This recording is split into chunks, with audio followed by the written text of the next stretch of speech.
Welcome to the 757 Spy Flight over on YouTube. Welcome to London-Luton Airport, and that is an E-Jet. And I'm Dave. Hello, welcome to the channel. Welcome if you're new. I do the Spy Flights over on Twitch. Every now and then I come on over here to YouTube to do what I call the complete cold and dark flights. And as the airplanes in Microsoft Flight Simulator become even more real life, true to life with all the buttons and everything that we have to learn, these cold and dark flights are kind of meant to help you take a look at the airplane, punch the same buttons that I am, take off, cruise, and land without having pixels scattered all over the runway. And today we're taking the Embraer E-Jet out for a spin. So the Embraer E-Jets have been improved a little bit lately. There's still a couple of holes in the airplane, and they're working on them and probably going to have those holes plugged by the time we start downloading Microsoft Flight Simulator 2024, or maybe a little bit after that.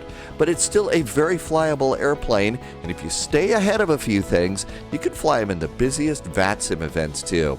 So we are over here at London-Luton Airport. Really nice. I think this was an AnyBuilds airport that I picked up, and it really is nice. You saw how cool the terminal was looking there. And here it is. We are in the E175. Now, sadly, Flybe is one of those airlines that we lost financial problems, COVID problems, and everything. But it is kind of fun to every now and then dust off the airplane livery and fly it along. And so we're going to be heading on over to Dublin. One of the things that's really cool about the airplane is all of the little extra things. Now, a lot of the things, some of the things that I'm going to be showing you are not necessarily required for flying the airplane, but it does make it a little bit more fun and a little bit more immersive. So we're going to go ahead and do that. The airplane also comes with its own stairways, which is actually kind of nice. The inside of the cabin is nicely modeled too, especially, and it works really well with, say, this custom livery that I found over at flightsim.to. So let's go ahead and hop on in to the best seat in the house here. And the first step in the process that I usually do after flight planning is come on over to the electronic flight bag here. And it's usually got you set up on the ground services tab. The first thing I'm going to do is get some stairs out of here. So we need to go and get some stairs. And oh my gosh, look at that. There's stairs that have magically shown up. Now let's go over here and we'll open the board and aft doors. And we're also going to attach a ground power unit. I'm going to remove the safety pins and the engine covers. And while we're at it, we're going to go ahead and plug in, open up the cargo doors. And as you can see, we got doors open. We got ground power plugged in. We've got the cargo doors open. And really, of all of these things, about the only thing you really have to do, just plug in the ground power unit. You're going to need to do that, okay? Next thing I'm going to do is I'm going to come on over to the Flight Details tab, and we're going to click Import SimBrief Flight Plan. I've already done the flight plan for today. Really is a simple plan. It's basically just London-Luton over to Dublin. And there it is, Luton to Dublin. We're going to check that off, put it up in, make it active. And there we go. That's pretty much all we got to get done at this point. Now it's time to start flipping switches, which is really what flight simmers really like to do. First thing I'm going to do is I'm going to do battery 1 and battery 2. Airplane's going to start turning on.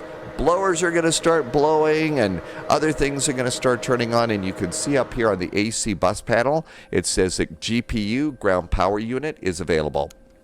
You see, I clicked it, but nothing happened. I think that the airplane, the real-world airplane, is going to check the voltage and stuff to make sure before it introduces it into the system that it's not the wrong voltage and short things out. One of the things that I've read about this airplane is sometimes if there is a problem in the startup, this is a big old computer here, so what they said is basically all you got to do is turn it on and turn it off like your computer, which I don't know, I find ridiculously humorous, but I laugh at practically anything. Okay, a couple of lights we need to turn on. We're going to turn on the nav lights right now. We're also going to turn on the passenger signs, the emergency exit signs. We're going to go and arm those. The airplane has sterile cockpit, no smoking, and fastened seatbelts, and no smoking has actually been replaced with devices on the Embraers. So this is, you know, put your laptops away, that kind of a deal.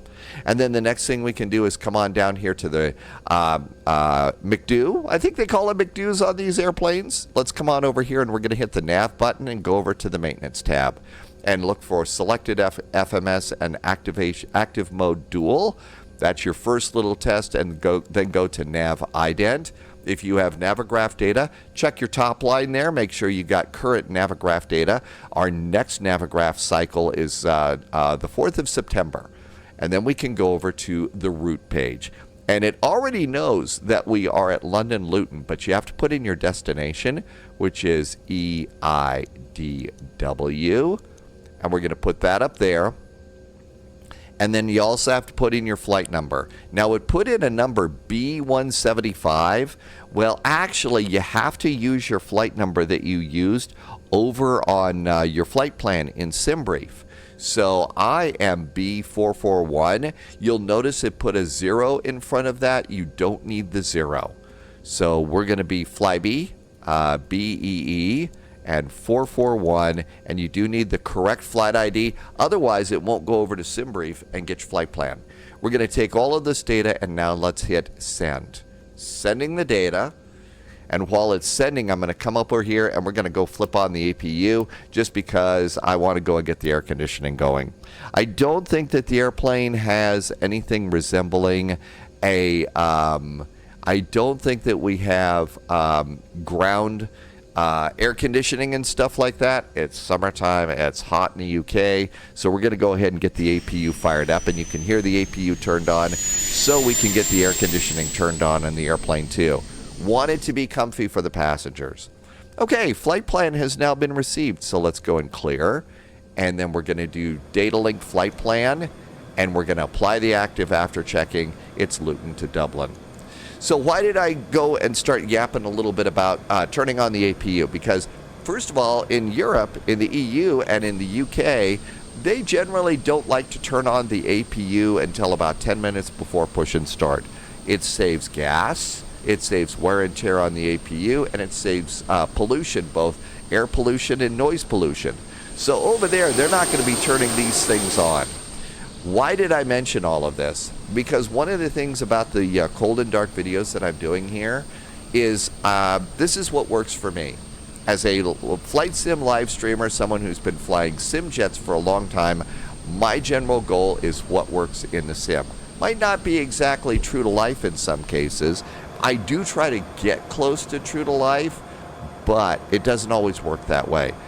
I do like to learn, and if I'm doing something wrong, that's what the comments are. If you fly these airplanes and I did something wrong, please tell me. I want to get it right. But this is not necessarily about the right way versus the wrong way. This is what works for me, okay? So now that we've got this one done, let's go to the next page, and we'll check our waypoints, just like the real-world pilots. Coming over here to page 2, OLNEY, TNT, LELDO, and BAGSO. Okay, so we've also got a couple of airways in here too, and as a matter of fact, we have 6 pages thanks to all of those airways. And so pretty much everything looks good. It puts us out at BAGSO at Dublin, and that's what we want. Departure. Our departure today is going to be runway 25. So let's go to flight plan.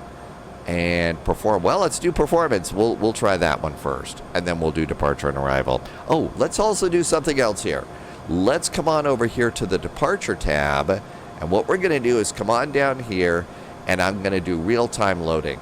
So it's going to take 13 minutes. The choices here are real-time and instant.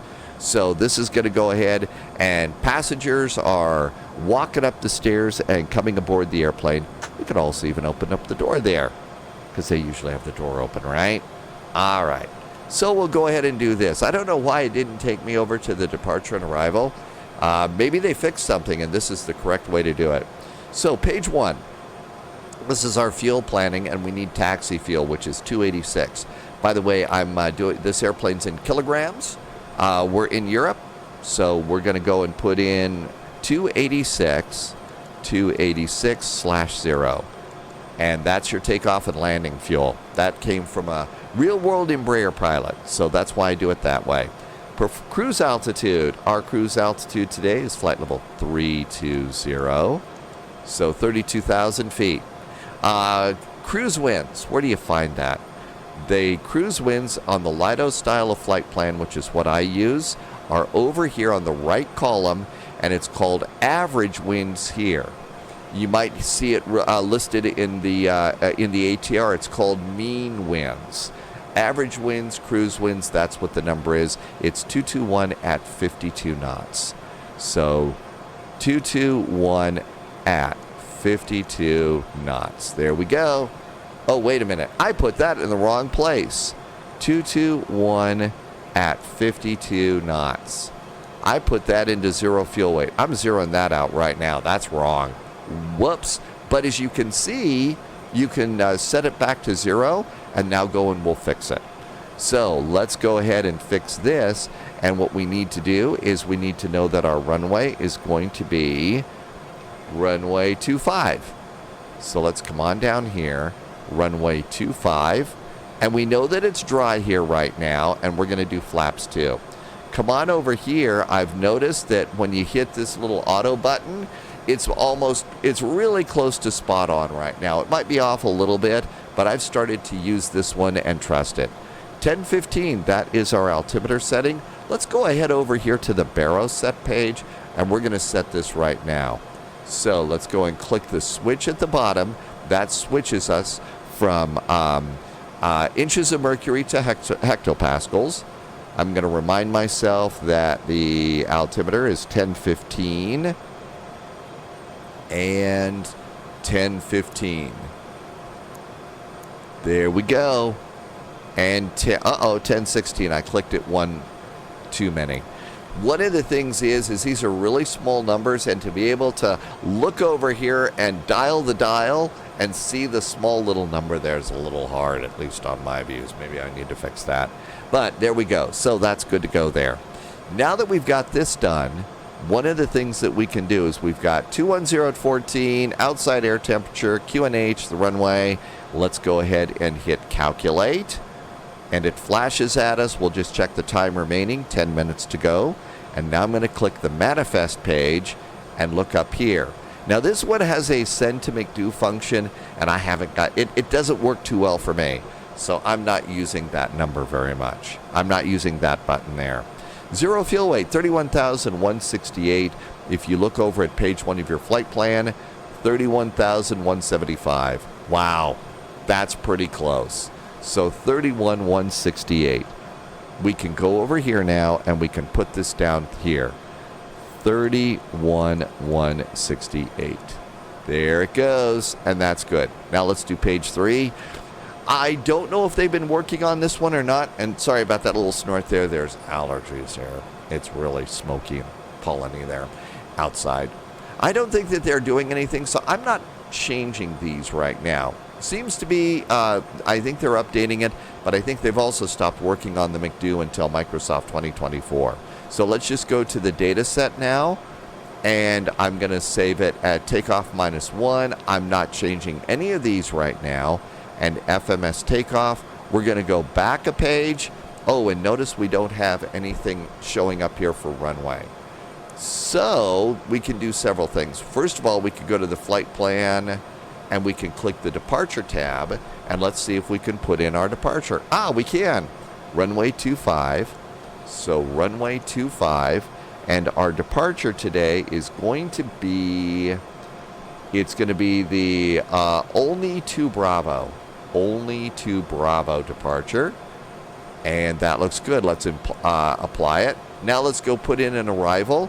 We know that they are landing on 28 right now in Dublin, so 28 right. I'm going to use the ILS. We're coming in via Abanu, and we're going to be doing the BAGSO for Lima. Good old BAGSO for Lima. That's just like a staple, it seems like, with Dublin, right? Okay, so that looks good. Back to flight plan, performance init. That looks good. Next page, data set. Oh, did you see here the numbers are changing? Yeah, the airplane is being fueled right now, so those numbers are changing just a little bit. Back to the previous page, to the next page. Data set, takeoff, back a page. Runway heading is now in. How about that? That's pretty cool. We're going to say it's dry. You do have to put the winds back in. And if we look back here on, I think, departure, we see that the winds are 210 at 14 knots. How about that? 210 at 14 knots. There we go. And so we got that. Now we'll do page 2. Flaps 2. Let's go to takeoff. And we have 128, 133, 136. Let's come back over to that cute little manifest page. And this says 137, 141, 143. I almost always opt for faster numbers for takeoff. Gets me further away from the stall speed, right? So we'll go ahead and put these numbers in. 137, 141, 143. 137, 141, 143. And now let's come back over here. We're going to get the VFS, velocity flap speed, I believe. 198. Let's put that one in there. 198 goes in there. I'm going to come up here and I'm going to put that 198 in over here in the speed bug now. 198 as my first speed off the runway. Got to do your own VNAV still with this airplane. So let's go ahead and manually put that speed in. Now this is taking some FMS speeds. I haven't gotten the FMS speeds working great for me yet. So there you go. And then the final thing I'm going to grab for this one is TRM, trim 3.5. And trim is going to be right down here. And that's going to be 3.5. Looks like it's going to be a little nose down trim for takeoff. 3.5. Cool. That's set up now. Perfect. And everything else is good. How's that passenger boarding process going? That's on departure. And let's see. We have got 5 minutes to go. So we're actually doing pretty good here. Let's come on in and start setting up the autopilot here for takeoff. So the first thing I care about is our heading off the runway. And our heading off the runway, it's going to be runway 25. So 254 degrees. 254 degrees. And that's going to be a little small number under the artificial horizon. So set heading select to 254. And we'll just kind of dial this number around and watch that number. 254. 28, 27, 26, 254. There we go. And then zoom in, make sure that that number is correct. Next thing is our first altitude for takeoff. And on the departure, and especially in the UK, you know what's important in the UK? Altitudes. That's right. And one of the important things is do not bust these altitudes here because the airspace is so tightly packed that you will end up in the arrival path of another airport. And so take those numbers seriously, especially on VATSIM. I messed that up twice, and I will tell you that the VATSIM controllers are very skilled at making you feel about that tall because you busted through your initial climb altitude. So 6,000 feet. Let's go dial that in, 3, 4, 5, and 6,000 feet. So 6,000 feet, 254, and we've also got our speed to 198. Perfect. I'm going to go to the map page now, and I'm going to click it again, and I'm going to take out nav aids and airports because the map gets a little bit cluttered on this one. And you can see there's our little departure as we come out here, and we'll make that a little bit bigger there. Okay, so that looks really good. And let's see, did we get the right departure here? It's only 2 Bravo. Did I do only 2 Bravo? I have a feeling I messed that up. Departure. Only 2 Bravo. Okay. Okay, I think I see what's going on. Runway 25. Okay. I must be crazy. Let's go ahead and set a squawk code. We're not on VATSIM. Always like to send a squawk code. Since this is the spy flight, I call it 0007. And there we go. Always set a squawk code or something, because if you don't do it every time, then, you know, you kind of end up embarrassed because you forgot to on VATSIM. And on VATSIM, they'll say, squawk mode Charlie. You know, and that's sort of like, uh-oh, I forgot. Throttles, move them a bit. Make sure that they're all the way down. Parking brakes are on. Speed brakes are down. Flaps are up. That looks really good. Landing gear lever is down. Of course, those are things you're supposed to do before you turn power on the airplane. We are 2 minutes and 27 seconds away from them being ready to go. Look up here, make sure that the GPU says available. And if it's available, we can go to ground, and I'm going to disconnect the ground power card now.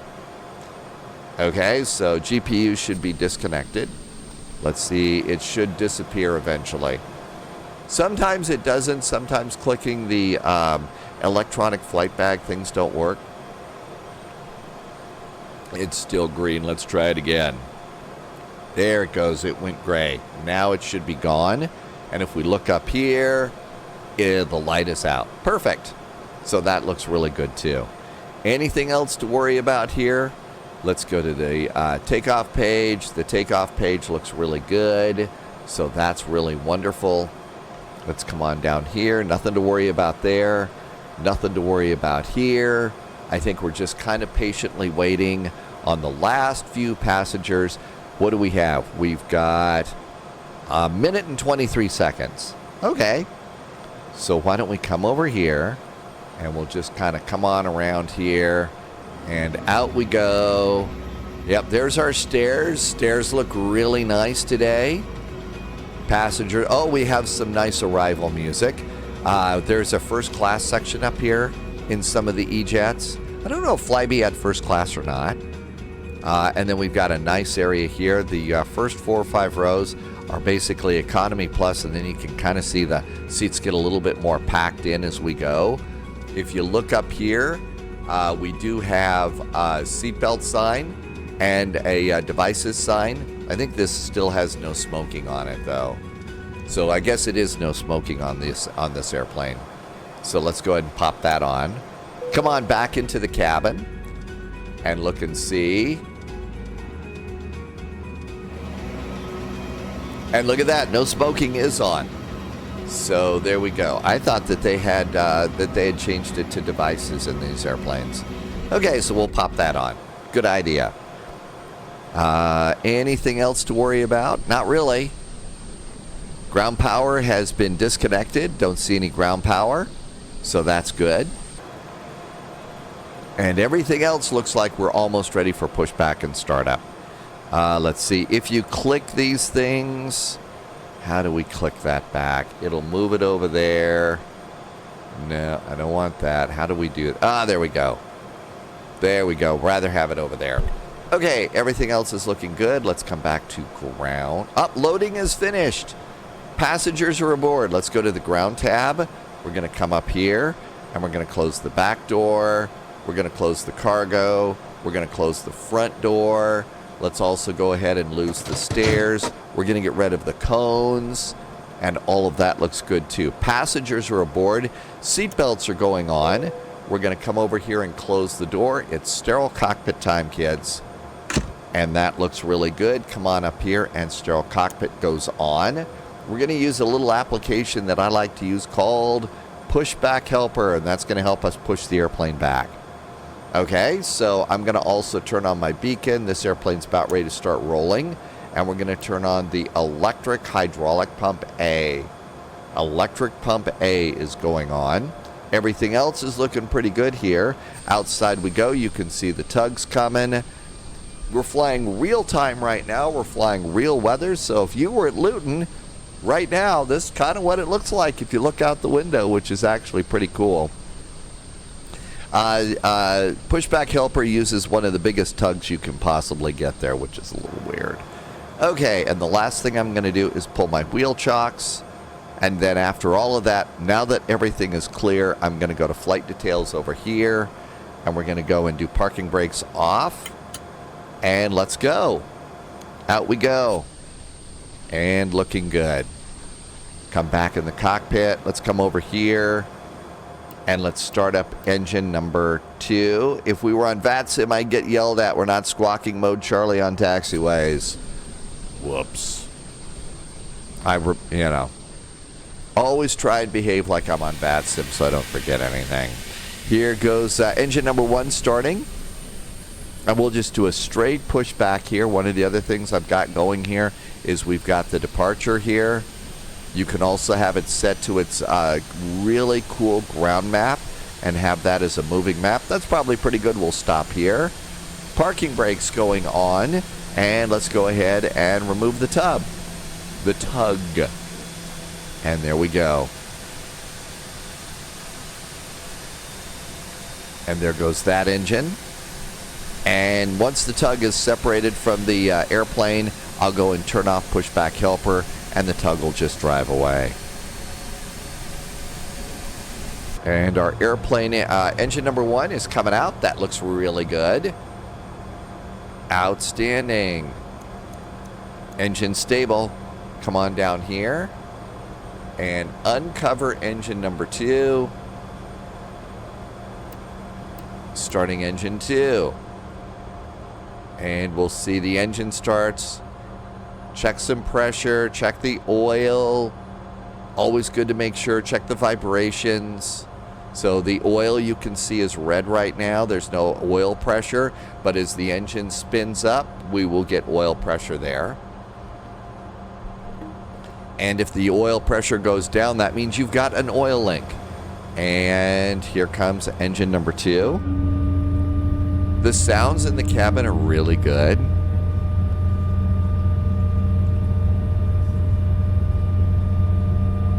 Seatbelt signs on too. We got that taken care of. And everything looks good with engine number 2 popping up. I think the autopilot's pretty much set. It's just a matter of taxi, take off, and fly this thing. Should be a nice departure too. Looks like we get to make some turns.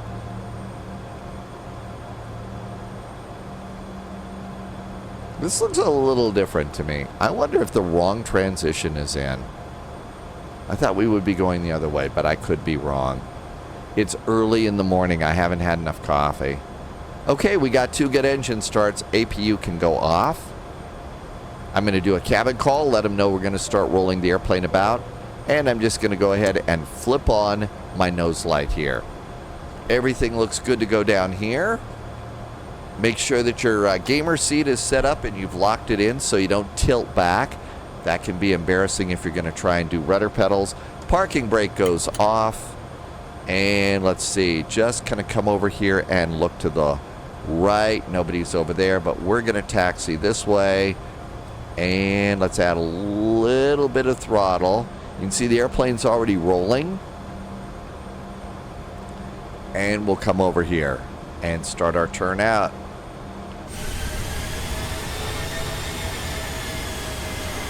May need to not do quite such a 90-degree turn until you get a little speed going. Using the brand new WinWing, the Airbus side stick, I really like it. It's been great. And there's our little yellow line. And our little Flyby is out. Here we go. Nice look back at the terminal. Nice look over there at an airplane just sitting there. And now that we're going along, I'm going to get my throttles back to idle. And here's our first turn. I think that one of the things is as we're about ready to kind of go downhill here a bit. I think that the airport, somebody's told me that, yep, that's actually the way it is. It's a little bit lumpy here at Luton. It's not straight up and down. We just got notified that the cabin is secured, so all is right back there. Cool, cabin secured, auto brakes to RTO.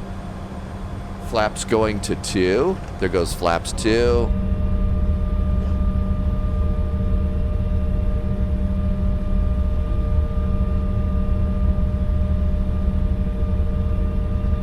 There they go.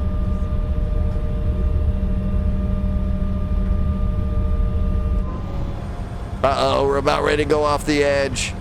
Too much looking out, too much enjoying being a passenger here, which is entirely okay. And out we go here. Yeah, okay, I'm not I'm the one that's turned around. We got the right departure on arrival. Now, look what we got. We're about ready to go up a hill here.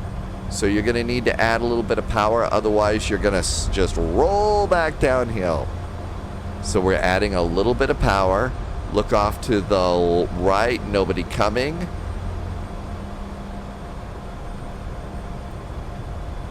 And still add a little bit of power, keep it going. Getting ready to make our turn on the taxiway. And around we go here. Obviously, there's a little airport expansion going on here. And you can kind of see that there's some construction going on in the scenery too, which is awesome. Don't know if this is the time or not. This is about the time I usually flip on my yaw dampers. And those are getting ready to go. Looking down here, everything else looks good. Flaps are set. We can go ahead, and there is a cute little button we can push right here. It's under the start switches. Take off, okay. And that's sort of your final check, and the airplane checks its configuration, says, yep, you're ready to go. Dublin, here we come. Somebody needs to call ahead and make a reservation at Art's Tavern. That is a little pub that's been there since, what, 1730? I don't even remember. The Guinness Brewery there that's been there, I think, since the 1700s. Uh-oh. Look at what we got coming up here. Look at that windsock. Really? You guys gave me runway 25 with... Okay, yeah, 25 makes sense. Now then, don't know if we actually... I haven't done the numbers. Yesterday, we took off from here over on the Spy Flight on Twitch, and we did an intersection departure here, and it was good. So I'm going to go ahead and do an intersection departure here. Coming out onto an active runway, I'm going to turn on my strobes. Final cabin call saying, hey, we're about ready to do that flying thing. Sit down. So strobes are on. Okay, looks like we got a little turn to the left and then a turn to the right here. And there's our runway.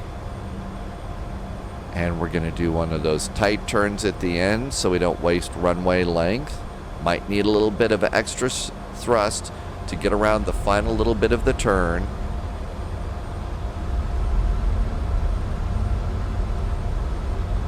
And throttles are idle. Okay, last steps. Landing lights on. Magic takeoff button down here. Magic takeoff button. And we are in takeoff mode. Shall we go? Throttles up about halfway. Brakes are off.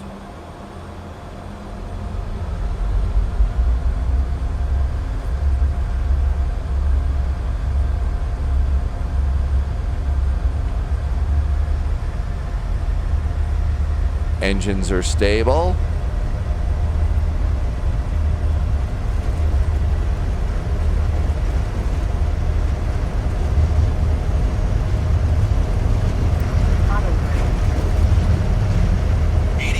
Checked. I don't know why the auto brakes turned off.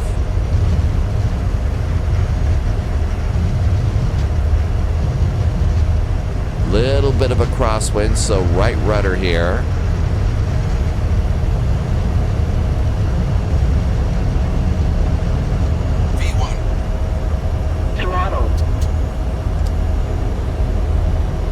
I think I was a little light on my throttle there. I'm still figuring out the right setting for takeoff here. Positive rate of climb, gear going up. And let's start the turn. We're obviously climbing a little bit steeply right now. View outside here is really pretty amazing. My side stick is a little bit sensitive for this airplane. It's absolutely spot on for the Phoenix A320, but it is a little bit, you know, not great. Okay, I'm going to go flight level change and AP. There's flight level change and AP. And we should be kind of coming up to 190. That's a good speed. And flaps 1, speed going to 210 now. That's my next step. So I stop at 210, flaps are going up. Just make sure the airplane's all nice and set here on the departure. Okay, we got that user checkpoint. Those always scare me a little bit. But I did want to just go and fly, you know, with the autopilot here and see how it handled it. Great view outside the wings. And we got a 90-degree turn, so I'm content to leave us at about 210 knots as we go around the turn here. We're going to do 3. So, in the past, I've always been a little bit worried about these checkpoints that are called user. They're not always great in there, and sometimes they can confuse this thing. So I'm actually, you know, experimenting here to see if we can get over that, and we did. Okay, and remember, we're stopping at 6,000 feet. We don't want to bust through the altitude restriction here. Here's our departure, and how does it look? Pretty good so far. No complaints at the moment. Got to be between 4,000 and 5,000 feet here. I think we're a little high. We weren't supposed to be above 5,000 feet until this waypoint right here. We're a little high. Uh-oh, and our speed's coming up too. Something's wrong here. So I think I may need to go auto throttle. Yeah. After you get to an altitude you're stopping at, you need to hit the auto throttle button. Otherwise, it's going to speed you up. Okay, so that looks good. And it's going to stop us at 6,000 feet. So it's dropping us down there. So that was a little interesting. And again, it could be that this is happening because I did something wrong. But, hey, we didn't, you know, we're not too far off the mark here. And 210 knots going down to 6,000 feet. The airplane is trying to behave. Let's go ahead and flaps can go up now. There goes flaps up. And the barber pole should go away. VNE, velocity never exceed, should go away, which sadly I exceeded. And we're at 6,000 feet. We should have stopped at 5, so I should have done that. I'm also going to come over here and hit the center of the heading bug a lot. I like to keep the heading bug straight up here, and 6,000 feet, 210 knots. Now, it doesn't mean that ATC can't come along and tell you at a certain point on this, you know, climb and maintain, you know, 17,000 feet. I mean, if there's no airplanes, ATC here is going to want to get you going on your way because it's so crowded here. So we don't have to stay here if ATC says, nope, you can bust that, you can climb now. So we could go ahead and let's go and do that. So our final cruising altitude today was flight level 320. So flight level 320, 32,000 feet. That's good. I'm going to increase my speed now to 250. Let's speed up a little bit. 280, 300, 250, 230, not 300. I need more coffee. Get our speed up, then we'll hit flight level change and up and away. That's usually the best way I have. You don't necessarily have to do it this way. You could also use vertical speed, or if you're a really good pilot, you could also fly this by hand. Okay, come on over here. There's the magic button, flight level change. And up and away.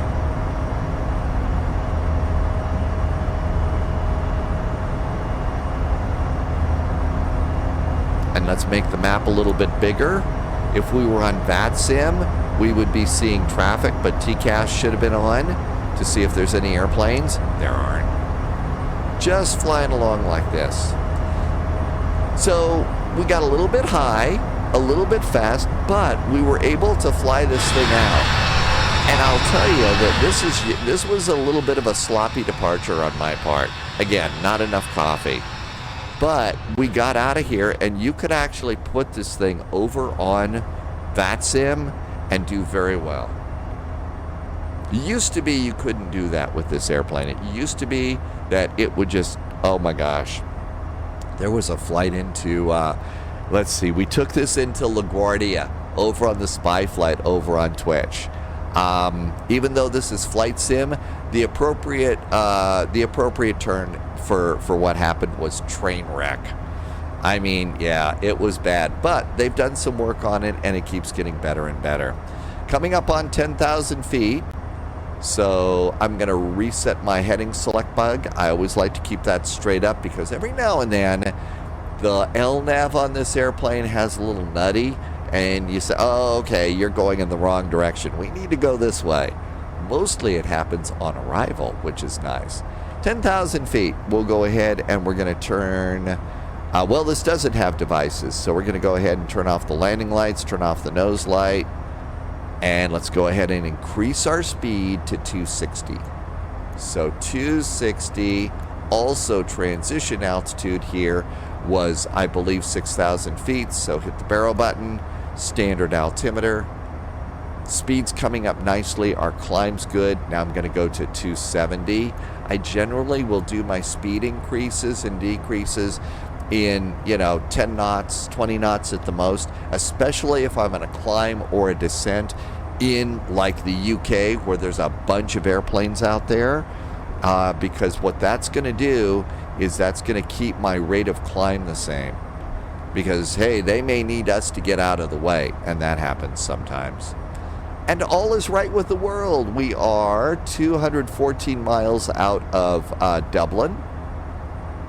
Our climb is going good, and that looks really nice. Let's see. We were 8 minutes late, I believe, on the departure. Big deal. Okay, so that looks really good. Next step in the process. This is not the longest of flights, okay? So this airplane, like I said, no VNAV, no top of descent. You gotta do that yourself, but you can do it, okay? You can make this work. So nice climb, 12,000 feet. The airplane is taking care of business for us. Let's go ahead and I'm going to do sterile cockpit, and that's gonna let the flight attendants know you can get up and start getting ready to pour Diet Coke, which they hate pouring. But we have a thing here. We got to start worrying about our descent because it's a short flight. So we're going to come over here, and we're done. We're not going back to Luton. So I'm going to go and edit out my Luton charts. It just eliminates confusion. And before this went gray, it used to be blonde, so I'm easily confused. We're coming in on the BAGSO arrival. And at BAGSO, it's going to be via BAGSO. So we're going to come here, and we need to be below 10,000 feet here at BAGSO. That's where we enter. So that's really the altitude that we got to worry about. So how do we figure that? There's an old little math thing that you can do.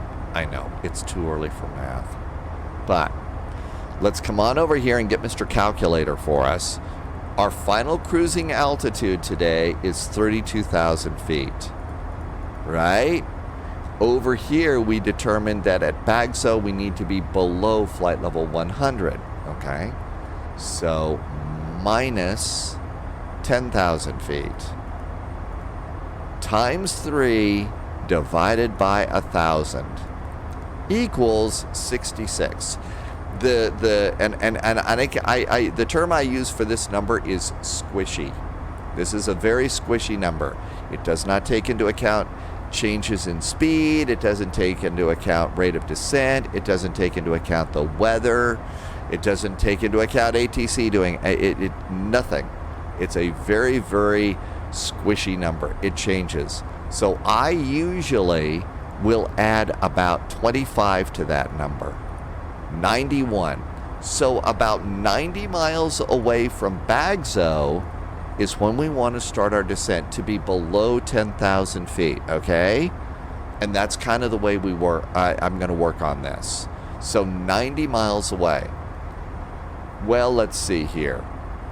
As we go here and we look on out here, got some more numbers. Okay, there's SNP. Okay, can't even see BAGSO, but here's the 50-mile range contour, I believe. So that's going to be 100 up there. Let's see if I'm right about that. Here's the 5-mile range contour. We are 7 miles from Timpo. So, yep, that's 5 miles. So, if we come over here, and I'm going to put it at 50 miles. When BAGSO appears at the top here, it's 100 miles from BAGSO. We said 90 miles. So we got 10 miles to figure that out. So if we kind of use that as our little reminder, that's going to hopefully get us down to where we need to go. So there's the first thing that we're going to pre-set up.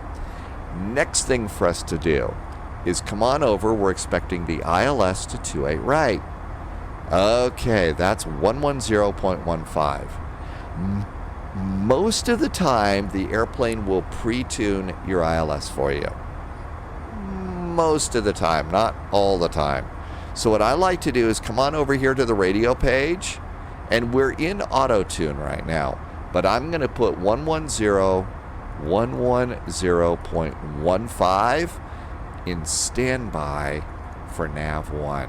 We're still in auto mode, but as we get closer to the airport, all I have to do is look at the radio, and if nav1 is not 110.15, it has failed to auto-tune, and I need to do it myself. That's just a time saver. And again, approach and arrival is busy, especially on VATSIM. You set these kinds of things up now, your life is going to be so much easier there. Passing 21,000 feet now, I'm going to go ahead, and after we get above 21,000 something, I'm going to increase my speed another 10 knots. So speed's now going up to 280 is what I'll do. And somewhere between 20 and 25,000 feet as we're doing the climb is when I'm going to go and increase that speed a little bit.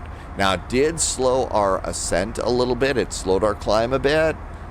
But there we go. Again, picking up the speed, especially here in crowded UK airspace, because they know that not only do they expect us to climb, but they also expect us to keep a move on, get out of the way. They got other airplanes behind us. So there we go there. Okay, so we're looking good now. We're pretty nicely set. The last number I'm going to go and do is my minimums. And for this runway, it's 415 feet. Okay, so barrel box, it's set to 200 here on the barrel box. I'm going to go set 415. Actually, we're going to probably set 420 because you have to round it up by 10. And I'm going to round it up just a little bit. I wanted to yell at me 410. That's 200 feet above the ground. And there we go. Okay? And now we're about as set up as we can be. At this point in the process, the only other thing that I might do is I might look ahead to a really cool website called VATSIM Radar. And yesterday we went into O'Hare. So I'd look over here and I might look ahead and see what we might have for Dublin. Okay, so we're not on VATSIM right now, but if Dublin were up, if there was ATC, I would go and I would hover over there would be the indicator that there's ATC, like there is here at Manchester. So Manchester has ground and tower, and there's also ATIS.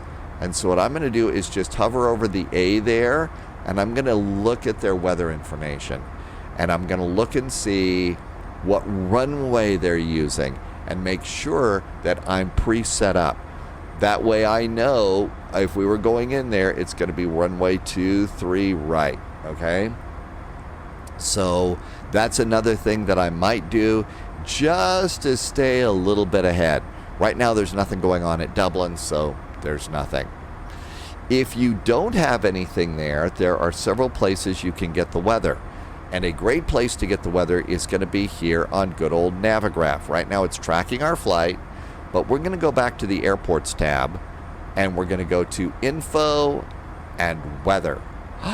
There's the METAR. I'm going to go, and what thankfully Navigraph lets you highlight it, copy, and paste it, and I'm going to put that into my notes.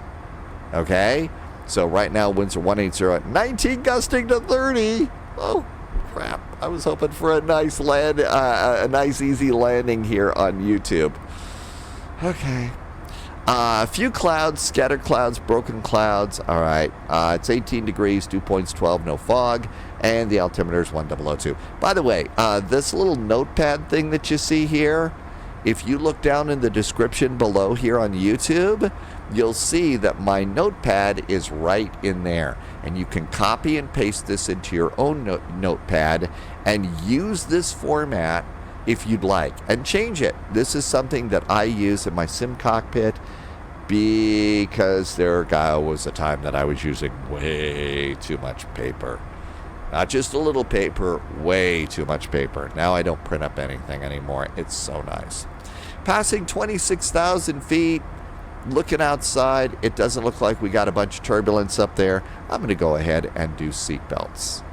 So seatbelts are off. Passengers can get up and go and do that lavatory thing if they had too much coffee. So now we got seatbelts off and everything looks good. Hey, look at that. There is a Flyby. Let's cheers to new adventures. Absolutely. One of the cool things about Flight Sim. You know, if you're not able to get out and travel and do as much as you'd like to for whatever reason, layoffs, COVID, anything like that, you can still do that in Flight Sim, and you don't have to take your shoes off to go through security. Morning coffee. So good on a flight like this. So we're doing pretty good, and we're keeping a close eye up here for BAGSO. Because when BAGSO shows up, that's when we got to start worrying about our top of descent. And we're in pretty good shape. Let's see here. We are coming up on Rodel. And Rodel is a waypoint, and we can be like the real pilots. And we can come over here, and we're going to go here, and let's look for Rodel. Elvos, Trent. Aha, Rodel. Let's highlight this. We're supposed to be 17 minutes into the flight, and fuel's supposed to be 3.5. So as we pass Rodel, we got 5 miles to go. We're going to look at two things. We're going to look at fuel when we pass Rodel, and we're going to look at time and see how we're doing. There's 3 miles. So there is our counter, 3.2, 3.1. We're going to look over here, and we can see, the climb's going good. We're at 280.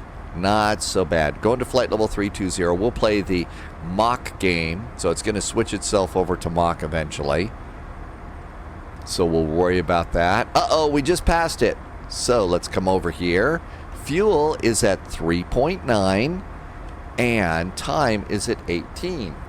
So let's look over here. We're at we're supposed to be at 3.5. We got 3.9. We're ahead on fuel. We got a little extra fuel, but we're behind about a minute. No big deal. No big deal on that one.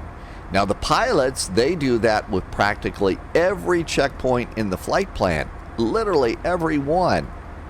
So, you know, that's part of what they do up in the cockpit, especially in the days of computers, because one of their jobs while they're sitting up here is to make sure that the computers are accurate. That's a big part of it. It's an important check and balance. Let's go ahead, and I'm going to hit that middle of the course button again. It didn't do it. Heading select. There we go. Oh, I hit course, not heading. Whoops. I don't know what button I'm pushing. It just keeps this straight up. And we're still kind of fidgeting around here. But if it's straight up, if the autopilot freaks out, then we're good to go. Still keeping an eye out for BAGSO up there. Aha, look at this airplane. Our speed's coming up here. I mean, our speed is switched over to Mach. So we'll go ahead and watch the Mach speed once we get to our top of climb. I think we filed for, I think the speed's about Mach 0.77 is what we're supposed to be cruising at. So we'll have to manually increase that. And if we look down here, we'll go to the progress page here. We are 147 miles from Dublin. Says we're going to have 3.0. 3012. That's our fuel. The final reserve and alternate little addition down here at the bottom says 2.3. 2,371, 2.3. We're ahead of the game. So we got more than enough fuel in there. That's good news if you're flying in a busy VATSIM event and they make you turn 30 degrees to the right. Or they say go and enter a hold.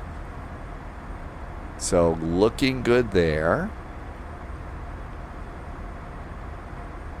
And that's another important thing to do too. We're coming up direct to ASNIP. Another thing that you'll get a lot, especially on VATSIM in European airspace, is direct twos. So we'll go ahead and be ready for those. And let's go and do heading select again. Just make sure it's straight up at the top. It's good. Hey, there's the beep. We're coming up on our final cruising altitude. And when we get there, we'll manually bump up our speed to 0.77. And everything's looking good so far. Flight plan should be all nicely set. There's Dandy. Aha, there's BAGSO showing up there. And then it takes us over to Avenue, takes us to the ILS and the runway. Everything's perfect. What could possibly go wrong? Welcome to my world. One of the reasons I'm doing this flight, yesterday on the spy flight over on Twitch, we did a departure in an Embraer out of London-Luton. Literally everything that could have gone wrong yesterday in the spy flight went wrong. So believe me, when it can go wrong, it will. All right. So coming on up, I usually will wait until the airplane settles into its final cruise. So about 40 feet to go. Make sure that it's happy. And there's 80. And flight level 370. Altitude is flashing. It's going into altitude hold mode. And we're all nicely settled into 32,000 feet. And now speed, we're going to go click it up. 74, 75, 76, 77. Actually, we're a little bit late, remember? So how about let's kick it up to Mach 0.80. And let's see if we can get that minute back, okay? So we're coming up. How far away are we from ASNIP? It's probably not worth it. Let's wait until we get down, about 20, 50 miles down. Let's check our weather at Lavna, I guess. So at Lavna, we'll check not the weather, the time and speed and fuel.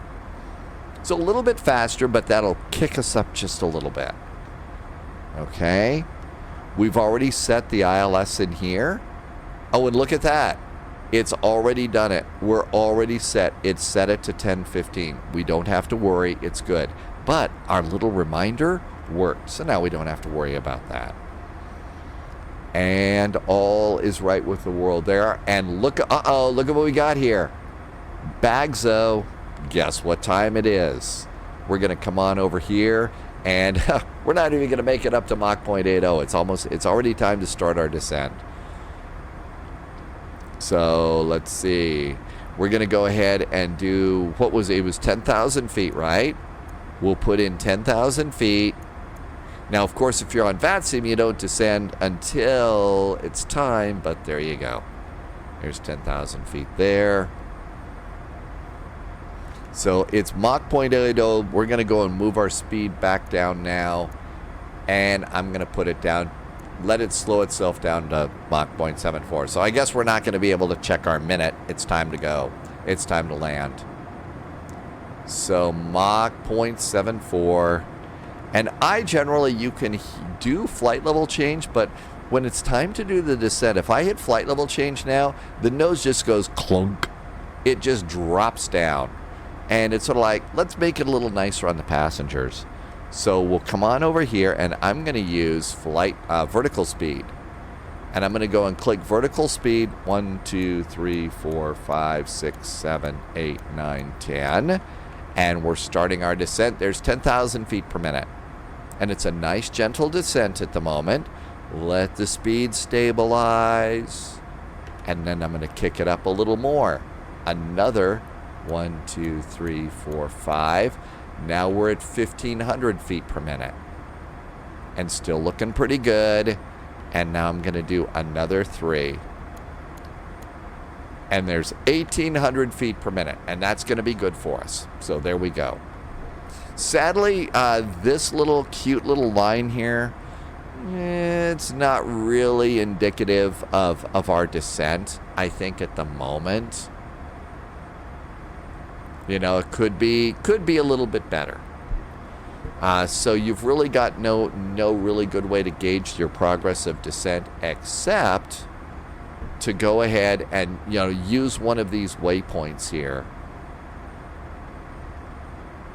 and say, okay, well, at what? LELDO. You know, if we were to go and basically do, you know, what would it be? Take your current altitude and do that little math thing.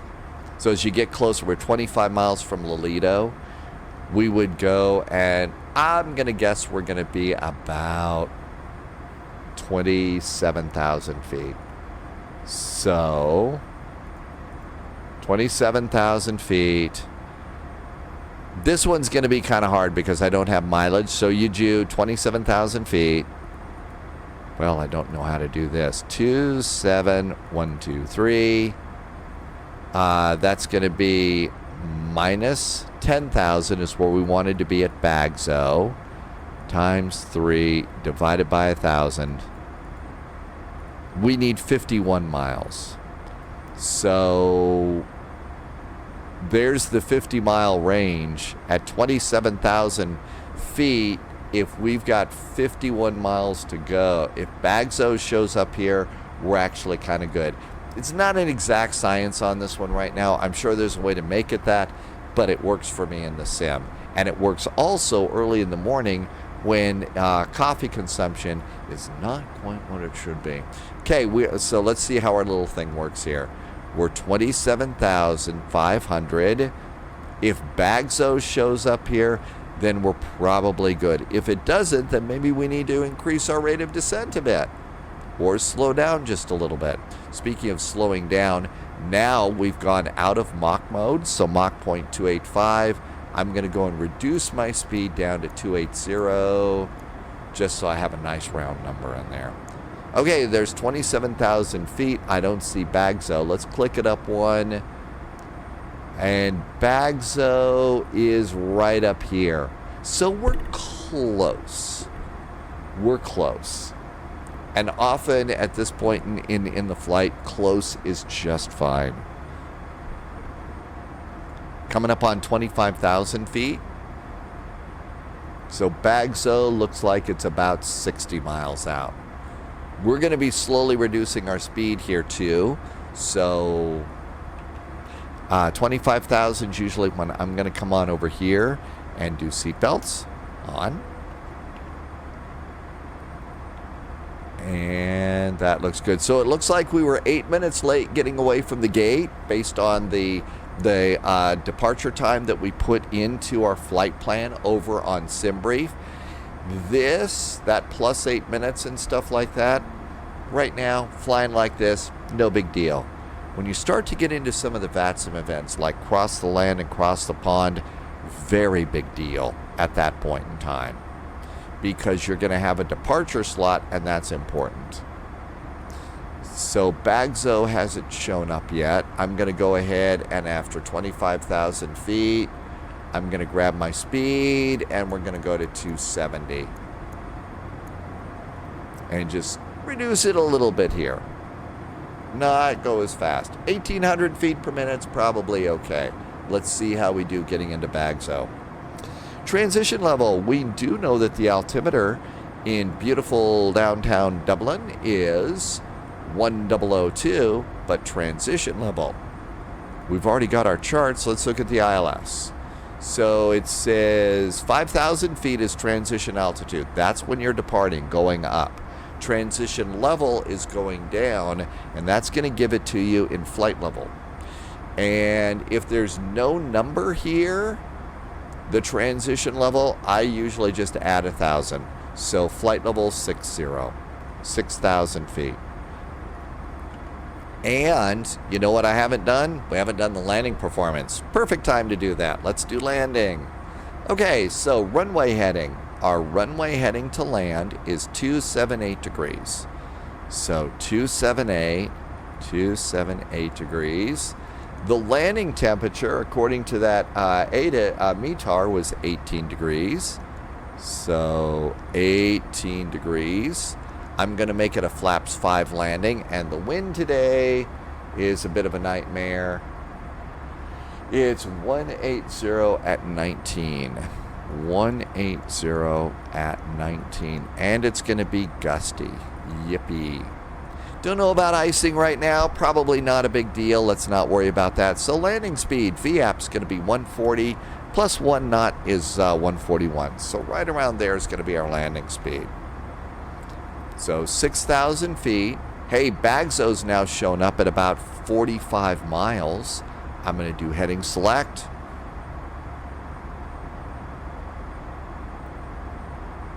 We're at 20,000 feet. We got to do 10,000 feet.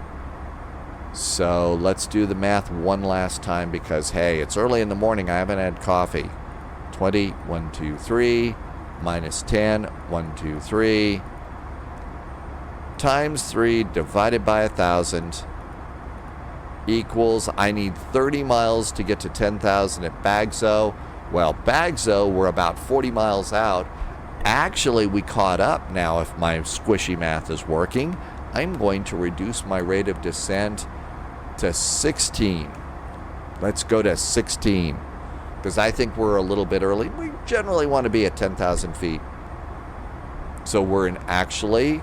unless my math has deceived me, which it does on a regular basis, I will confess. Airplane's doing really good today.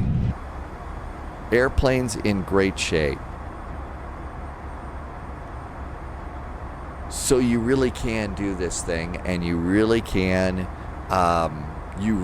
make this airplane fly pretty much spot right where you need it to be if you're going to be in a big VATSIM event, which is great. And I can't wait to see what Flight Sim Studios does with the airplanes once Microsoft 2024 comes out. I'll bet it's going to be a really great improvement. Coming on in, now is a great time for me to do all those things that YouTubers do. So I'm going to say, hey, thanks for watching. Hope you like what you see. Hope that my crazy flight techniques is helping you learn a little bit more about your airplane so that you can fly along with us on VATSIM or just fly along yourself and have a good time. I'm relatively new on YouTube. One of the definitely smaller YouTube kinds of people. So if you liked it, if you feel like hitting the like button, that would be really nice. I usually come out with a cold and dark video almost once a week. Not quite every week is when I do a cold and dark video. Mostly I'm waiting now until there's something new to talk about an airplane. Tomorrow, for example, we're supposed to have, actually it's today I believe, that we're supposed to get the Phoenix A319 and A320, so probably do something with that next week. I also have been enjoying watching some of the food videos on YouTube, and some of them look so good I try and make it at home myself. Usually it results in catastrophe, but I've been putting those here on YouTube as well. So that's what I do on YouTube. And also, if you feel like sharing it with your friends and helping me to grow, I'd sure appreciate it, because I'm one of those people that has been laid off so many times that now I'm a content creator here, and any support would really be appreciated. Also, if you feel like joining us over on Twitch, we fly, every flight's a group flight. We depart Tuesday through Sunday, 1900 Zulu. That's about 3 o'clock Eastern Time in the United States during the summer months. You're welcome to join us over there.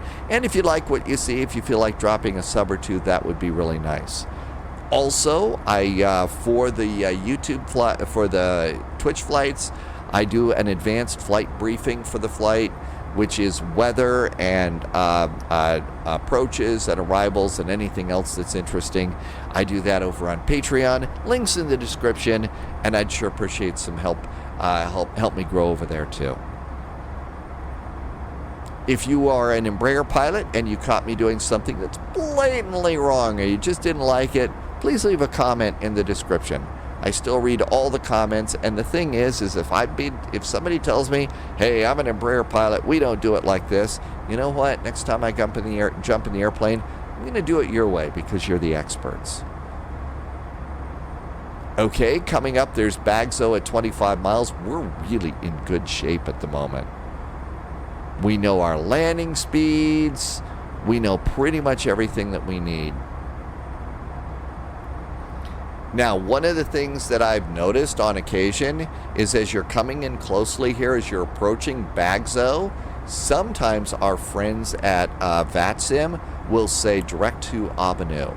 So basically what they'll do is if there's nobody in the coming on in, instead of going from BAGSO and doing the little DME arc around here, they're just going to say, nope, go direct to Abanu. So we're going to be prepared for that, and we're going to look and see what's our speed, 220 knots, and we have to be above 3,000 feet. So why don't we do that right now?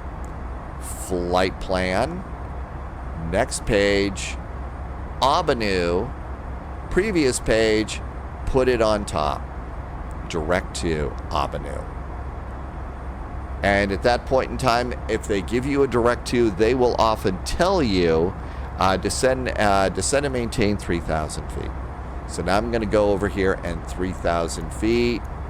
Now you still have to watch your speed here. We're coming close to 10,000 feet. So I'm going to go ahead and get ready to start reducing my speed. About 11,500, I'm going to start knocking about 10 knots off the speed. And then we'll do another 10 knots at 10,000 feet, and that means we don't get a speeding ticket saying, boy, you're going too fast in that 250 knot zone. We're going to have to pull you over, son. I did that a little bit too well, didn't I? Okay, 11,500, there we go. This is when I usually go to 60. Okay, we're going to slow it down a bit, and that's good. So let's see what we got here. Let's do 10,000 feet to 3,000 feet. Let's see what it says. So 10,000 feet minus 3,000 feet times 3 divided by 1,000 is, I need 21 miles. What do we got? We've got 25 miles. I'm going to reduce my rate of descent here to 1,400 feet per minute. I'm going to slow it down even more. Uh-oh, coming up on 10,000 feet. 250 knots. Screech. And there's 256, 255. And there's 10,000 feet. We were 3 knots too fast. I don't think that means that they're going to yell at us for being naughty. Yes, the stupid jokes are going to happen. Let's go to sterile cockpit. Let's go and get the landing lights ready to go. It's almost landing time. We're going to come on over here, and we're going to come and do auto brakes. We're going to go auto brakes medium. Get ready for our landing stuff. There's 10,000 feet. I need to go and redo that heading bug straight up again. That looks good. And now is a good time for a sip of coffee. Nothing like a morning flight too. Although it's not morning here, but it's morning outside my place. Looks like we got a little rain out there today. We've also got a ton of wildfire smoke too, warming up to as well. Of course, you know, by the time we get to December and January, there'll be snow and minus signs there too. So no whining at all. Life is good here. As we get a little bit closer to Abanu, it could be that ATC is going to say, that we are cleared for the ILS runway 28 right, okay? So after that, now we don't really need to go to Abanu all the way here. 3,000 feet here, and at Abavu, it's 3,000 feet. So we continue on our turn, but Abavu, let's go and dial this in another click. There's Abavu right there. So as we get a little bit closer, we might want to think about doing one more little direct to. Also, we're supposed to be about 220 knots, I believe. So starting to slow down a little bit. ATC might tell us, hey, slow it down there. Right now, speed's kind of our discretion, so we'll do that. How about let's do that direct to right now. Abavu and direct. There we go. Let's go ahead and start reducing the speed just a bit. How about 240? Again, I like to do these in increments of 10, just so it doesn't affect my rate of descent too much, doesn't affect the airplane. It just kind of, you know, don't know if that's the right way or the wrong way, but it's what's working for me. Reset my heading select button. And now the next thing in our process is we're going to be doing the ILS. So I think we're kind of done for the moment with LNAV. One last click of heading select, heading hold mode, VL button twice to get us over to VOR1, and that's going to set us up for the ILS. We're a little bit far out. We're not reaching the ILS yet, so we'll just kind of leave it at VOR1 there, which is set to 110.15. Verify that with the charts. We're good to go. Course heading is 278. That's good too. And we're coming up on 12 miles. How about another 10 knots of airspeed? So that's 230.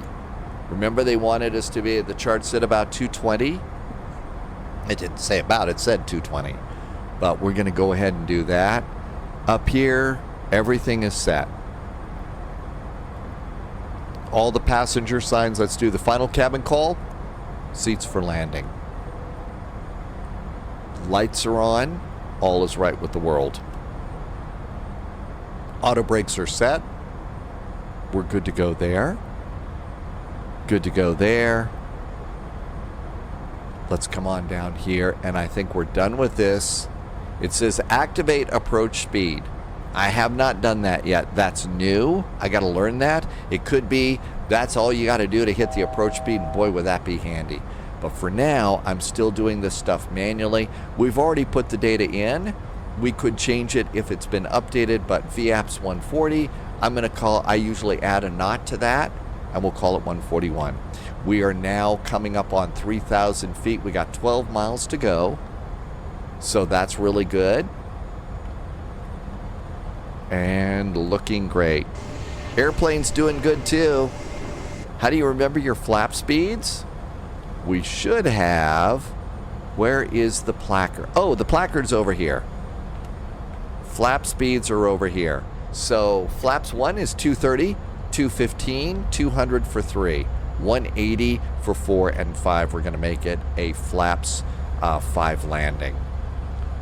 So let's go ahead and we're going to go and we're going to do our 220.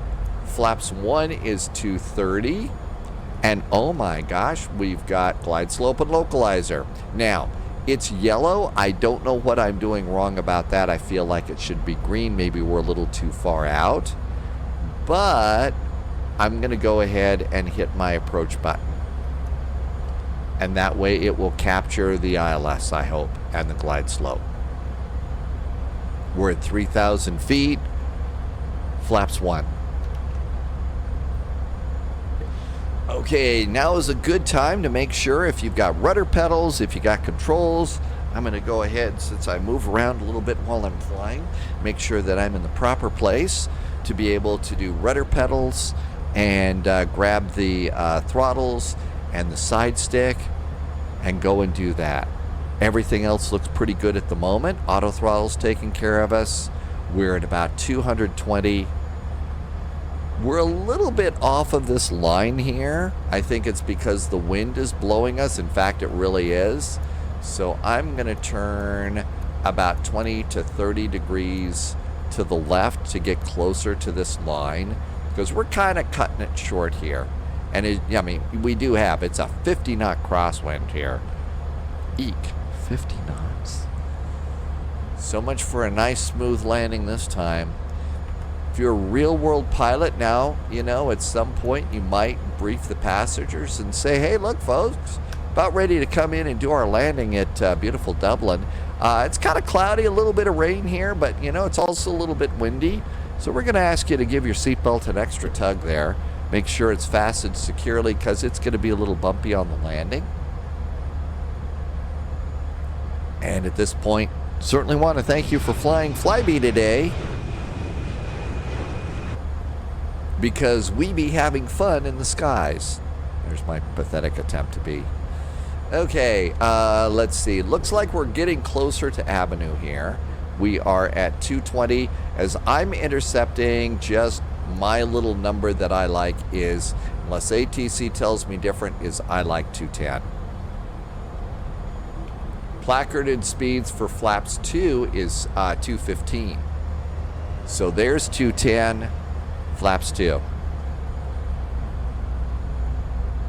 And we're looking good there. Glides, localizer should come up here. I'm going to do landing gear. Gears going down. Here comes our wheels.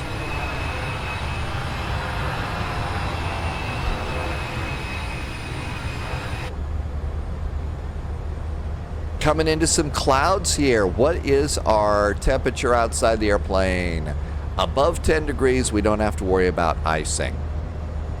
We should be getting ready to make our turn in. I'm going to go ahead and turn just a little bit to help it out here.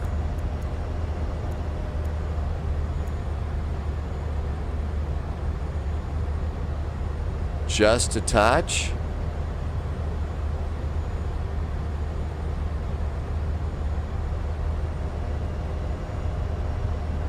And I'm going to descend just a touch too. We'll use flight level change here. How about 180 knots is our next good speed. That'll give us a little more flap here. There's 180. Still no sign of that glide slope, but I did turn in just a little bit, so it doesn't have such a big turn here. And flaps 3. Flaps are 3, right? Yep, flaps are 3. Looking good. Come on, localizer. Be nice to me. Oh my gosh, the engine's revving up here a little bit too, probably because of the wind. Looking for that. Here comes the localizer. Make sure the airplane starts to do the turn. You might have to help it. It's turning. It's grabbing it. Looking good. We are now 7 miles out. Generally, I will stay 180 knots until 5 miles DME. Reminding myself, VAP's 140 plus 1, 145. Okay, looks like we're on the localizer. It is a soggy day along the Irish coast.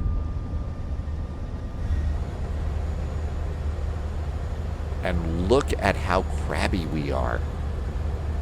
We are so if you don't know, crab, we got the wind blowing us this way. That way. Okay, it's backwards. Yeah, so the wind is blowing us that way. We're pointed away from the runway to compensate for that crab. There's 5 miles DME, 141 on the speed. Let the airplane do the work for us right now. We're busy.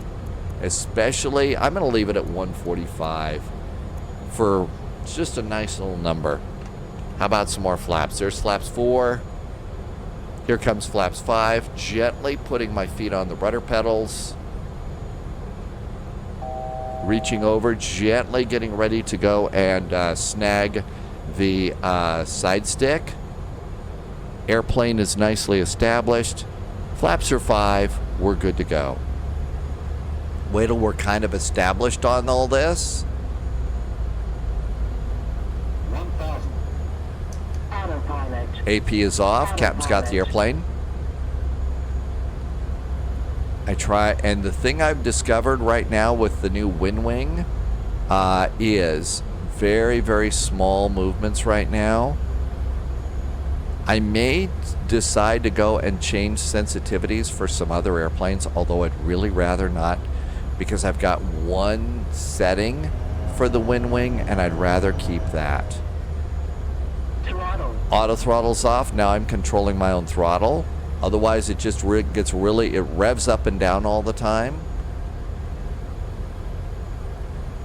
And our speed is perfect, so we're good. Got blown off the runway. Get back over here because the wind, again, blowing from the left to the right. 300. Make it a good landing, and we get to go to Arthur's Tavern, right? A little off to the side of the runway. Speed's good. 100. 50. 40. 30. 20. 10. Auto brake. I don't know why the auto brake pops off like that. Holy moly. Wow, did I get blown off the side there. I was not ready for that. So reversers are out.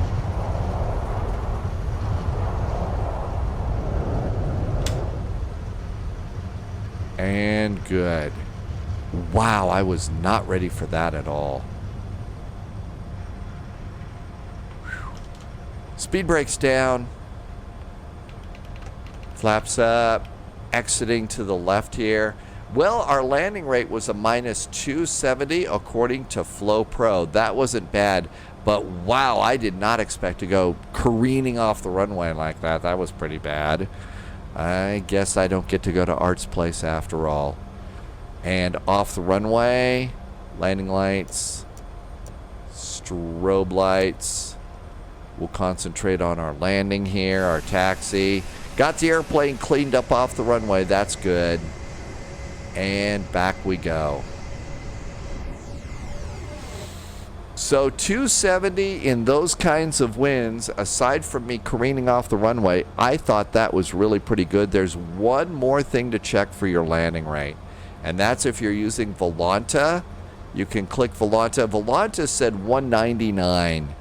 Okay, so here's a little thing about landing rates and stuff like that. If you're a flight sim pilot, you live and die by that landing rate number. I mean, that's it, because our ultimate goal is to leave butter all over the runway.